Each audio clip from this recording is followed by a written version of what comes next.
കോഴിക്കോട് നൊച്ചാടിലെ മുതുകുന്ന മലയിൽ നിന്ന് മണ്ണെടുക്കുന്നതിനെതിരെ പ്രതിഷേധിച്ച ജനകീയ സമരസമിതി പ്രവർത്തകരെ പോലീസ് കസ്റ്റഡിയിലെടുത്തു. പോലീസിന്റെ സുരക്ഷയോടെ മണ്ണെടുക്കാനെത്തിയ വാഹനങ്ങൾ സമരസമിതി പ്രവർത്തകർ തടഞ്ഞതോടെ പോലീസ് കസ്റ്റഡിയിലെടുക്കുകയായിരുന്നു.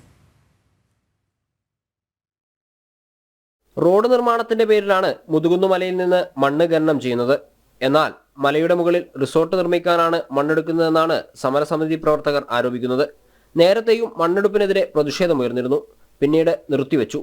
എന്നാൽ ഇന്ന് പോലീസ് സുരക്ഷയോടെ വീണ്ടും ഖനനത്തിനെത്തിയപ്പോൾ സമരസമിതി പ്രവർത്തകർ തടഞ്ഞു. പിന്നീട് പോലീസ് ഇടപെട്ട് പ്രവർത്തകരെ നീക്കുകയായിരുന്നു. തങ്ങളെ വലിച്ചിഴച്ചാണ് കൊണ്ടുപോയതെന്നും മണിക്കൂറുകളോളം പോലീസ് സ്റ്റേഷനിൽ തടഞ്ഞുവെച്ചെന്നും സമരസമിതി പ്രവർത്തകർ പറഞ്ഞു.